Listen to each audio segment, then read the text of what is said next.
네. 자, 그러면 지금 우크라이나 그리고 러시아, 미국 요 이야기 네. 주말 사이에 나오는 뉴스를 좀 분석을 해드릴 텐데 어떤 분이 근데 어떻게 저 진행자들이 미국에 그렇게 부정적으로만 얘기를 하냐 하시는데 미국이 부정적인 게 그랬어요? 아니라 아니 그 지금 우리한테 맨날 지금 관세 지금 이렇게 때리려고 네. 그러는데 그럼 뭐 어떻게 좋다는 얘기합니까? 거기다 대고 예 이거 뭐 불만을 안 가질 수가 없지요. 그렇죠. 이거 국가적으로 불만을 가져야 되는 것 같긴 합니다. 미국이 싫은 게 아니라 이 트럼프가 지금 이 모양으로 하고 있는데 네.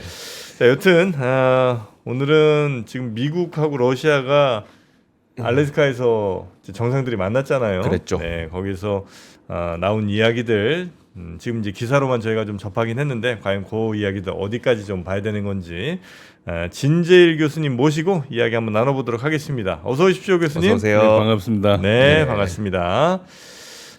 일단 저희가 이제 뉴스로 본 거는 트럼프가 푸틴한테 되게 좀 저자세였던 것 같고 그리고 푸틴이 원하는 거 대충 들어주려고 하는 것 같고 우크라이나 편은 전혀 안 들어주는 것 같은 느낌.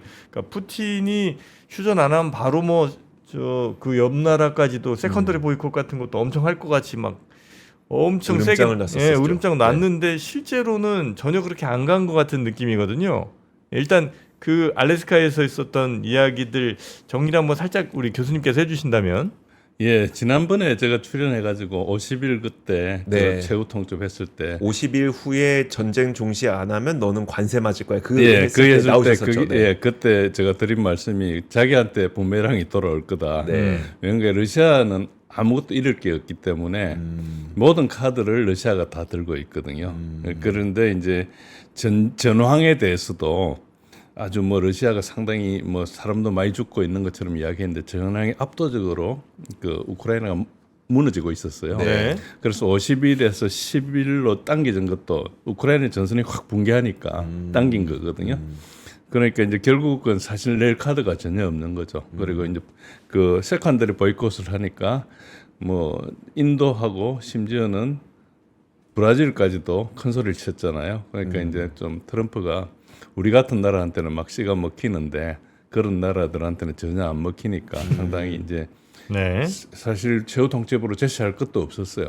네. 그런 상황에서 이제 트럼프 쪽에서 지금 이제 알래스카 회담을 하고 나니까 이제 과거에 그랬댔구나 이렇게 짐작할 수 있는 게 이미 그 회담하기 전에 러시아에서는 수용할 만한 제안이 들어왔다 이렇게 얘기했거든요. 네. 러시아는 이때까지 작년 6월 14일 날 제안한 준 14 라인이라는 것은 한 발짝도 물러나지 않았어요. 네. 뭐 평화 휴전 뭐 30일 휴전을 하자든지 이런 여러 제안을 뭐 6개월 동안 했는데 그들도 보지도 않고 네. 했거든요.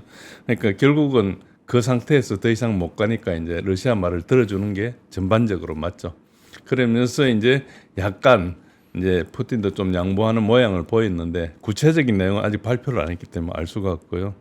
현재로는 이 사건 자체는 3년 반 만에 거의 이제 두 정상이 처음으로 만났고 그 동안에 푸틴은 제재, 특히 ICC에 뭐 여튼 전쟁 범죄 그것 네. 때문에 기소가 돼 있고 이래가지고 전부 차단이 되셨습니다. 그러니까 서방하고 외교가 전혀 안 됐는데 이제 트럼프가 만나주니까 이제 고립이 이제 무너진 거죠. 네. 그래서 이제 하나의 어때 보면 그동안 서방이 계속 고립시켰던 게 이제 실패하는 그게 모습을 보였고요.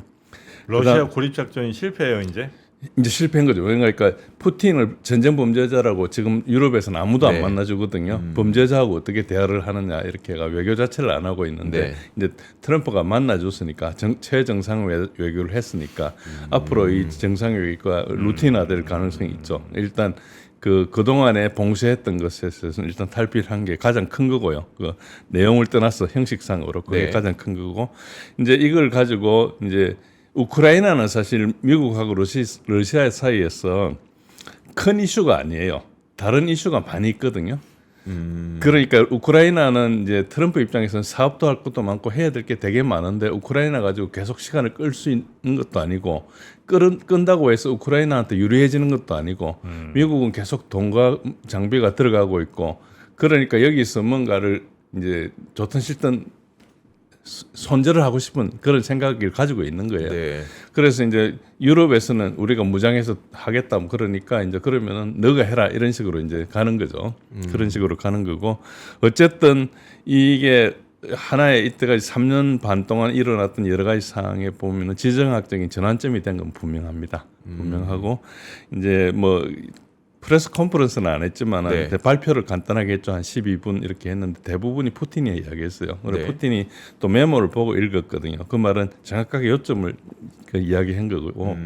그래서 이제 그 여러 가지가 이제 문제 해결에 가까워진 걸로 푸틴이 이야기하고 있고 트럼프는 이제 러시아에 대해서 압력을 앞으로 이제 확대하는 최소한 확대는 안 할 것이고 이때까지 했던 것도 이제 중단할 그런 것이 좀 가깝죠. 그리고 이게 중요한 게 뭔가 아직 전쟁은 계속하고 있잖아요. 네. 전쟁을 하면서 협상을 한다는 게 되게 중요해요. 보통 서방에서는 전쟁을 끝내려고 끝 단계에서 협상을 하는데 네. 이제 이거 러시아는 전쟁하고 협상을 동시에 진행하거든요.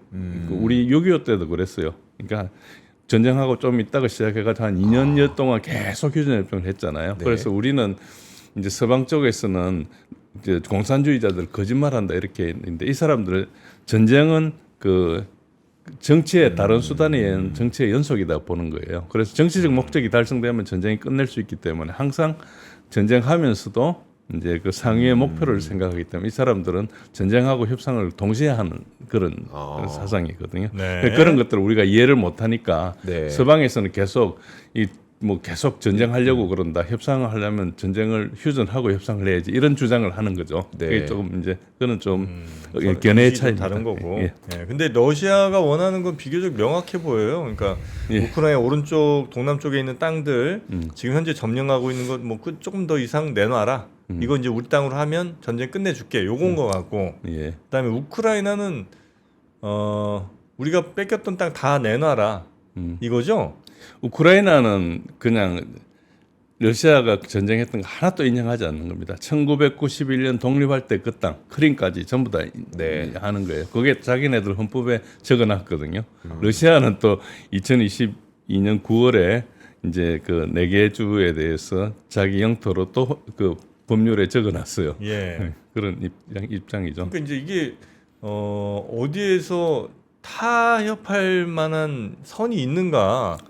그냥 전쟁이 하는 거죠. 그래서 협상으로 이게 갈 상황이 전혀 아니고요. 예. 그냥 전쟁으로 끝날 수밖에 없는 상황입니다. 그래서 협상보다 전쟁이 더 종전이 빠를 거라고 제가 이제 과장해서 그런 표현을 저는 1일부터 썼는데요. 네. 트럼프가 계속 협상을 시도할 때부터 협상은 안 된다.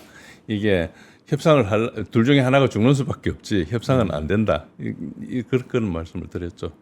협상이 안 된다고 한다면, 그러니까 이 전쟁 끝도 없이 계속 더 간다고요? 그렇진 않고요. 예. 그러니까 뭐 드네프로까지 예를 들어서 서부 우크라이나까지 러시아가 가지는 않을 겁니다. 네. 그런데 주로 이제 그 러시아계가 많은 쪽 본래 돈바스 내전이 발생했던 게 지금 도네츠크거든요. 지금 네. 이제 러시아가 요구한다고 알려진 루안스크, 도네츠크가 중심이고 그 밑에 이제 자파로자하고 헤르손은 일부를 회복 안 했고요. 네. 근데 도네츠크도 상당히 많은 중요한 부분이 남았는데 그게 지금 곧 몇 주 안에 거의 함락될 그런 조짐이거든요. 네, 네. 그래서 만약에 계속 우크라이나가 안 한다면은 옛날에 자기 땅에 또 오데사나 네. 니콜라에프 같이 이렇게 가가지고 우크라이나를 내륙 도시로 내륙 국가로 만들어 버릴 수도 있죠. 어쨌든 그렇게 가려면 상당히 시간이 걸릴 건데 네. 러시아는 뭐 협상 안 하면 20년이고 30년이고 전쟁하겠다는 거거든요. 그러니까 이제 뭔가 협상을 가져와야 되는데 문제는 젤렌스키가 자기가 하는 전쟁이 아니에요. 대리전이거든요, 이게. 네. 그러니까 전쟁의 주인이 따로 있는 거예요. 옛날에 미국하고 서방이 같이 하다가 미국이 이제 트럼프가 빠지겠다 그러니까 네. 이제 유럽만 남은 건데 유럽이라는 게 우리가 보면은 유럽이 하나의 큰 단체 그 하나의 조직된 걸로 보면 좋은데 유럽은 그 거의 산산조각 나 있는 조그만 네. 모자이크들이 모여가 있는 거거든요. 의사결정도 뭐 거기서 선거해가지고 뽑은 사람도 아니고 그냥 이렇게 뭐 이게 자기 국가에서 관리하다가 은퇴하면은 그 유럽에 가서 관리하는 거잖아요. 그 우리가 리타이어먼트 플랜이라 그래요. 네. 그러니까 그 사람들이 어떤 특히 이제 자기 스스로 결정한다기보다 큰 이해를 가진 집단, 블랙락이나 뭐 이런 펀드들이나 이제 런던의 금융가들이 가지고 있는 이제 투자를 많이 하잖아요. 네. 그 투자 디시전에 의해서 주로 의사 결정을 해요. 여기는 이제 동기가 있고 여기는 그냥 은퇴한 공무원들이고 이러니까 이 엘리트들의 생각하고 국민들 생각은 이견이 굉장히 네. 많아요. 그러니까 유럽은 지도력이 전혀 없는 상태죠. 그리고 미국 믿고 있다가 지금 미국이 빠지겠다 그러니까 이제 갑자기 이제 여기 대책이 없고 우선 그 평화안 자체가 없어요. 네. 평화안을 가지고 와야지 이 협상에 끼일 수 있는데 처음부터 평화안이 있었으면은 협상에 끼었을 거예요. 근데 전쟁 그 푸틴은 전범자니까 대화를 하는 게 불가능하다는 게 EU 외교부의 수장의 이야기예요. 네. 그러니까 이제 전혀 대화를 안 해버린 거죠. 그러니까 어떤 아니었고 그냥 그 약간 무책임하게 가는 뭐 주장만 계속 언론에 나는 거지. 실제로 해결하려는 어떤 시도도 안 하니까 이제 우크라이나는 어째 보면은 중간에 끼어가지고 이제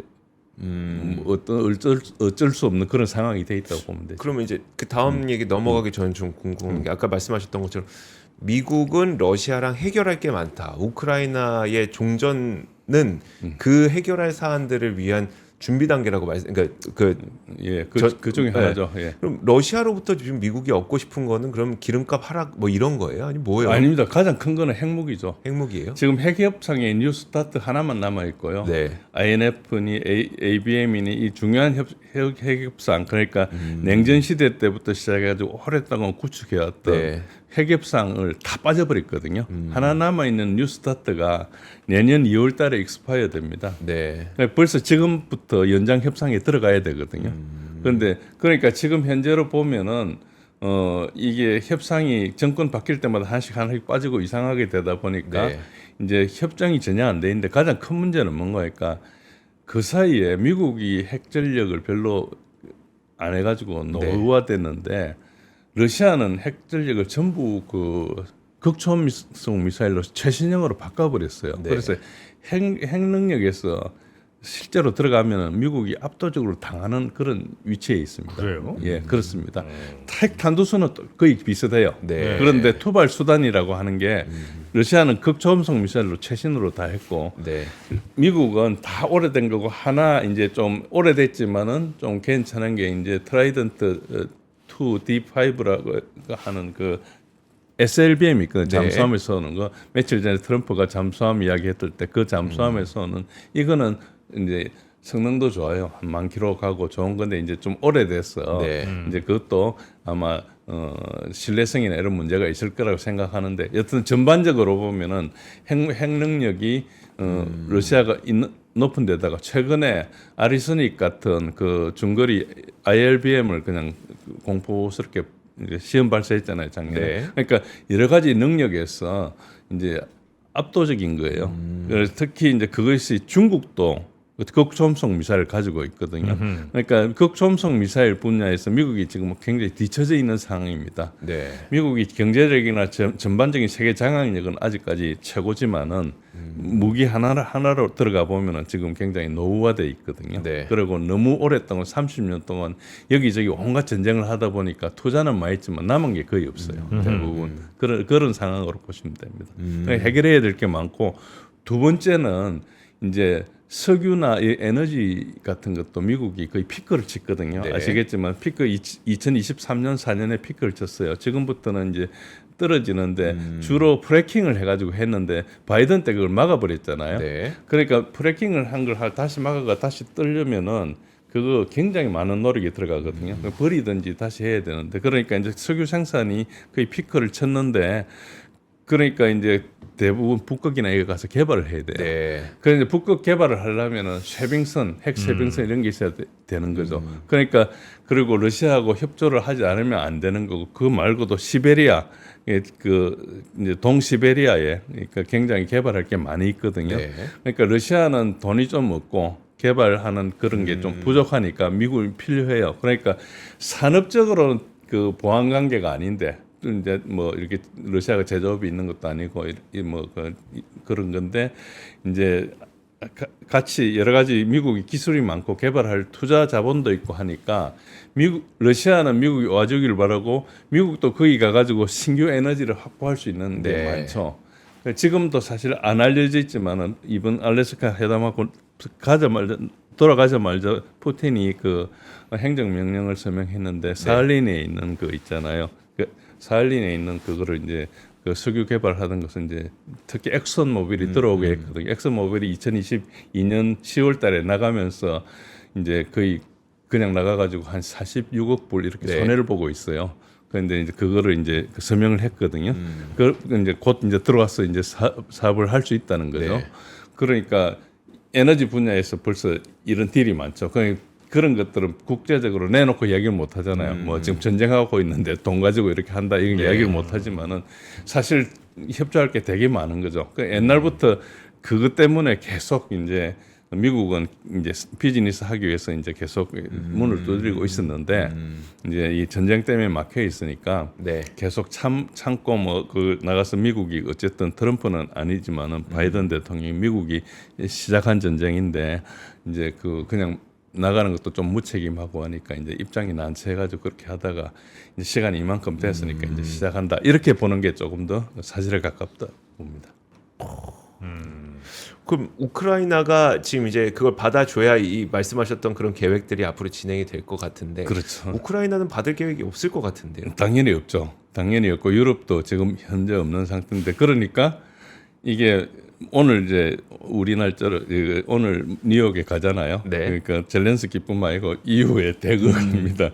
그 암만 떼서봐야 소용이 없는 게 계획을 안 가져오는 거예요. 계획이요?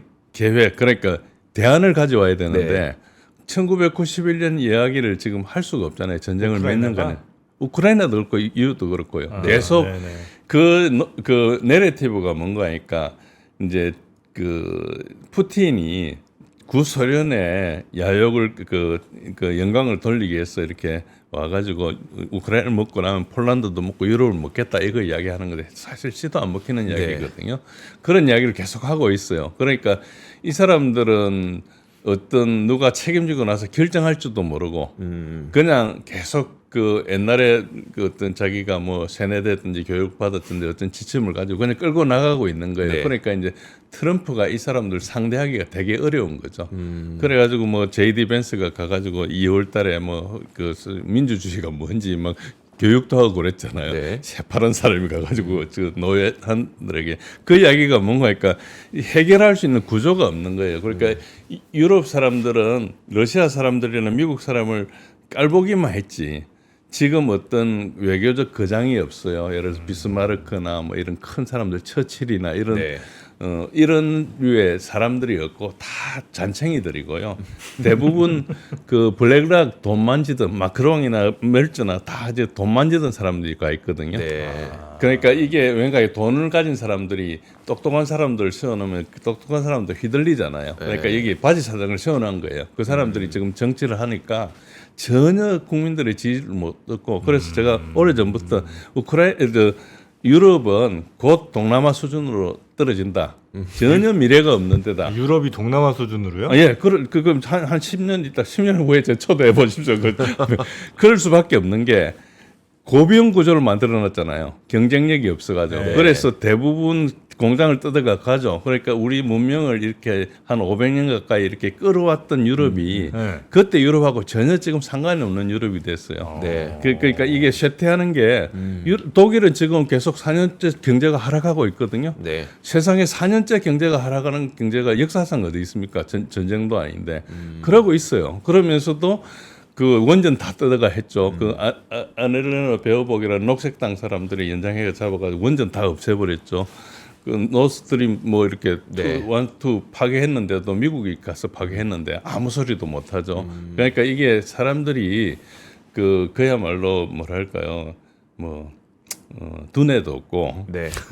뭐 여튼 제가 볼 때는 아, 그래요? 그 독일 옛날에는 그 막강한 게르만 민족 이거 다 옛날 얘기고요. 지금은 거의 그 한 80년 동안 미국에 이렇게 의존해가 살다가 보니까 이 그 디펜던시가 너무 세져가지고 아무것도 스스로 결정하지 못하는 사람이다. 지금 이걸 보면 알아요. 유럽에서 지도력이 있는 사람 같으면은 네. 당연히 이걸 들고 유럽 문제를 해결할 건데 저것끼리 돈을 5% 내느니 마느니가 서로 싸우고 있고 그것 가지고 방위 산업에 투자할 때 야 우리가 물량 더 가져오냐 이런 이야기만 하고 있지 지금 지정학적인 문제를 논하지를 못하는 거예요. 또 트럼프는 지정학에 큰 관심이 없고 사업에만 관심이 있거든요. 네. 그러니까 이제 지정학 문제는 그냥 어떻게 해결만 해야 되는 것이지 자기는 사업을 해서 지금 미국을 제조업을 부활해야 되고 마가를 해야 되는 입장이니까 이 급하잖아요. 급한데 여기는 전혀 안 따라오니까 지금 약간 그렇게 보시면 됩니다. 그러다가 막 더 술지 나가지고 브릭스가 뭉쳐가 있죠. 그러니까 네. 이제 이 범남방한테 거의 이게 치고 올라오는 이걸 막지를 못하는 그런 제대로 단계로 된 유럽의 리더십이 없다는 말씀이시죠? 지금 전혀 없습니다. 자세히 보시면은 우리가 있는 뭐 구의원들보다 나은 사람 하나도 없어요. 이야기하는 거 들어보면은 네. 말도 안 되는 소리 하거든요. 외교라는 것은 전쟁을 하면서도 하는 건데 푸틴을 전범이라 하면서 외교를 안 한다는 게 그 EU 외교 수장이 하는 이야기예요. 카야 칼라스가. 전쟁을 멈추려면 외교를 해야 되는 아니 거군요. 외교는 외교를 그러니까 도둑놈하고 지금 적하고 하는 게 외교잖아요. 네, 그런데 그 전범이라고 하는데 그 전범도 사실 전범이 아닌 게 전쟁하다가 애들이 부모가 없는 고아들이 있으니까 그 고아들을 데리고 가지고 키운 건데 그걸 납치해 갔다 그러면서 그걸 ICC에 전범으로 해놨거든요. 그 뭐 열 몇 명. 그러니까 푸틴을 잡는 제목이 그거예요. 그러니까 그 자체도 되게 유치하잖아요. 우리가 헤드라인만 보고 깊숙이 안 보니까 네. 그걸 몰라서 그런 거지. 내용 자체가 되게 유치해요. 그래서 이걸 보고 있으면은 유럽은 전혀 가망이 없다. 그러니까 이제 이게 그런 생각이 좀 듭니다. 어쨌든. 그래요. 그러면 유럽은 이제 계속 내리막길을 갈 것 같고 러시아나 중국이나 혹은 뭐 다른 데들에서는 좀 이런 외교나 이쪽에서 리더십을 좀 보여줄 만한 그런 사람들은 좀 보여요. 그렇죠. 러시아 외교를 보면은 오히려 유럽보다 나아요. 유럽하고 비교가 안 돼. 이번에 그래요? 알래스카에서 만났잖아요. 네네네. 라브로프하고 이쪽에 우샤코프가 있고 이쪽에는 루비오하고 저 위트코프가 있었는데 여기는 드림팀이라 그래요. 외교에서. 그 라브로프는 외교장관만 20년 넘어 했거든요. 네. 이게 드림팀이에요. 네. 그러니까 모두가 외교관은 그 사람 보고 다 공부를 하는 거예요. 외교관 하는 사람들은 저 사람처럼 그래요? 했는데 라브로프가 외교관의 그야말로 거의 전설적인 사람이고 여기서 드림팀이고 여기는 루키 리그거든요. 그러니까 드림하고 루키가 만나면 게임 되겠습니까? 그러니까 그냥 콩방 깨지고 오는 거죠. 가가지고 엄청나게 세련되게 이야기를 하잖아요. 그렇게 그 엉건하게 이야기를 하고 하면서도 다 자기가 하고 싶은 거 하고 뭐 특히 이제 이번에 가가지고 그 전쟁 상황이나 그 사이에 무슨 일이 일어나는 게 라브로프가 10분 만에 트럼프한테 다 이야기해 주거든요. 듣고 나니까 처음 듣는 이야기가 되게 많아요. 그래서 7시간 동안에 회담하기로 했다가 많이 잘랐어요. 그러니까 대안을 제시를 못해서 처음 듣는 게 많아가지고 그 정도로 이게 준비가 덜 돼 있고 그런 거죠. 그러니까 외교는 그래도 왕위도 중국의 왕위도 보시고 오랫동안 했잖아요. 네. 그러니까 오랫동안 한 사람이 가지고 노하고 대단할 거 아닙니까? 그러니까 그게 뭐 반드시 좋은 건 아닌데 어쨌든 오랫동안 해가지고 그런 나름대로 그걸 가지고 있는데 여기는 뭐 외교라는 게 그야말로 아무나 하는 식으로 옮기니까 외교 장관이 가가지고 더 불질러요 보면은. 그래요. 아니 외교 장관들이 하는 이야기를 들어보면은 그러니까 폴란드 외교장관 이 사람들 처음에 전쟁 났을 때 막 텔레비에 나가지고 좋아 죽더라고요. 우크라이나하고 러시아가 폴란드에 둘 다 원수인데 원수끼리 싸우니까 좋아가지고 그러니까 그런 사람이 외교장관이에요. 그러니까 지금 뭐 아무 기대할 게 없는 거죠. 외교라는 것은 극단적으로 싸우는 사람을 말려가면서 냉정하게 이렇게 그 싸움을 말리는 행위를 해야 되는데 어쨌든 어디 우리나라는 여기서 뭐 좀 할 게 있어요? 아니면 일단은 상황 잘 봐가면서 그냥 조심조심 좀. 우리는 사실은 우리 정부들 지난 정부에 사실 뭐 미국과 관계가 가장 큰 건데 그 이제 대러 제재에 동참했잖아요. 그리고 우크라이나 지원 연락관 그룹이 지금까지 지원하고 있어요. 그것 때문에 그 대러 관계가 굉장히 나빠졌고 푸틴이 우리를 계속 경고하다가 이제 안 되니까 그 김정은하고 이렇게 네. 가까워진 거예요. 그래서 우리는 사실은 가장 큰 피해자 중에 하나예요. 이것 때문에 유가도 오르고 뭐 네. 여러 가지 많은 피해를 봤는데 러시아 사업도 접어야 되고 뭐 그런 거. 근데 가장 큰 게 안보상에서 이제 우리한테 북한이 북한이 뒷배가 러시아가 돼버렸으니까. 네. 그래서 우리는 일단 북한도 우리를 좀 우습게 대하고 우리 자기네 뒷배가 있다 보니까 그러니까 우리가 이걸 극복하려면은 대러 관계를 한일 관계를 복원하고 그러면은 관계가 좋아지면 북한이 우리한테 유입이 되는 걸 러시아가 좀 차단막을 해주고 네.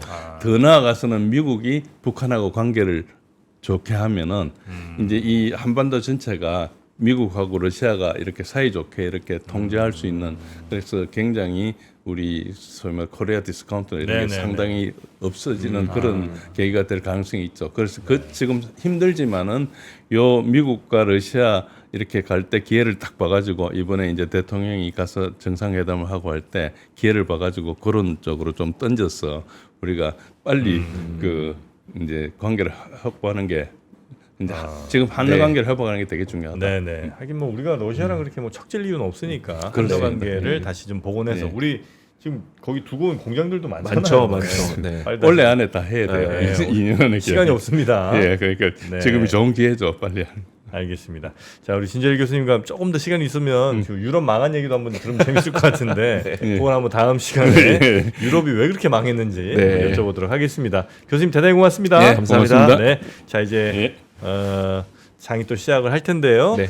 장이 시작하기 전에 혹시 스트레스 많이 받는 분들, 머리 많이 좀 빠지신 분들 더 스트레스 받지 마시고 하이모와 함께 상담을 해보시고 네. 본인의 딱 두형에 맞는 맞춤 그런 가발을 10일 동안 체험을 해보시기 바라겠습니다. 상담만 받으셔도 샴푸 선물 받으실 수 있으니까 상담이라도 먼저 받아보는 게 왔다죠. 네, 1588에 5858입니다. 네. 자, 저희는 내일 아침에 다시 뵙겠습니다. 함께해 주신 여러분 고맙습니다. 고맙습니다.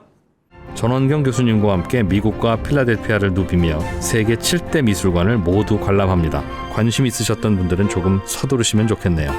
영상 아래 링크에서 자세한 내용을 확인하세요.